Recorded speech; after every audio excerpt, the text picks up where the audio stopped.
Hi hello welcome to my channel. కేంద్ర ప్రభుత్వం రైతులకు ఆర్థికంగా ఆదుకోవడం కోసం ఇస్తున్నటువంటి పీఎం కిసాన్ నిధులను ఈ రోజు విడుదల చేయడం జరిగింది.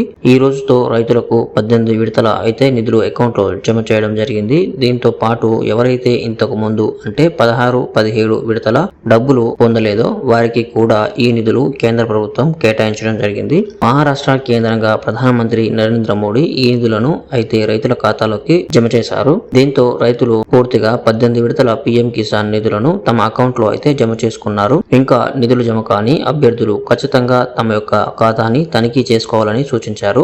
ఎవరైతే కొత్తగా వచ్చిన రైతులు ఉన్నారో వారు ఖచ్చితంగా ఈ కేవైసీ పూర్తి చేసుకుంటే మాత్రమే పీఎం కిసాన్ నిధులు తమ ఖాతాలో జమ అవుతాయని ఇప్పటికే అధికారులు తెలపడం జరిగింది. ఎవరైనా రైతులు తమ ఖాతాలో డబ్బు జమ కాలేదు అని అనుకుంటే తాము పీఎం కిసాన్ యొక్క అధికారిక వెబ్సైట్ కు వెళ్లి బెనిఫిషియరీ స్టేటస్ తనిఖీ చేసుకోవాలని అధికారులు చెప్తున్నారు.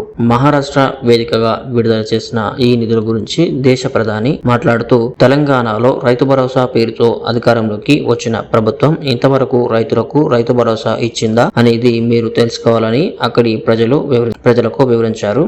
మహాకూటమిగా వస్తున్నటువంటి కాంగ్రెస్ ప్రభుత్వాన్ని ఓడించాలని ఆయన ప్రజలకు తెలిపారు. పీఎం కిసాన్ నిధులతో పాటు 23,000 కోట్ల విలువైన ప్రాజెక్టులను ఆయన ప్రారంభించడం జరిగింది. మీకు కనుక ఇంతవరకు పీఎం కిసాన్ నిధులు ఖాతాలో జమ కాకుంటే వెంటనే మీరు అధికారిక వెబ్సైట్ కు వెళ్లి మీ యొక్క ఈకేవైసీని అయితే పూర్తి చేసుకోవాలి. ఈకేవైసీ పూర్తి చేసుకున్న తర్వాత 19వ విడతలో మీకు ఈ నిధులు కూడా జమ అవడం జరుగుతాయి. మరిన్ని విషయాల కోసం వెంటనే మన వెబ్సైట్ అయిన రైతు ప్రస్థానం వెబ్సైట్ ని అయితే విజిట్ అవ్వండి. అక్కడ మీకు ఈకేవైసీ అనేది ఏ విధంగా చేసుకోవాలి అనే దాని గురించి. సో ఇది ఫ్రెండ్స్ ఈ రోజు వీడియో. మీకు నచ్చినట్లయితే లైక్ చేయండి. ఇలాగ మన ఛానల్ కి సబ్స్క్రైబ్ అవ్వడం మాత్రం మర్చిపోకండి. Thank you.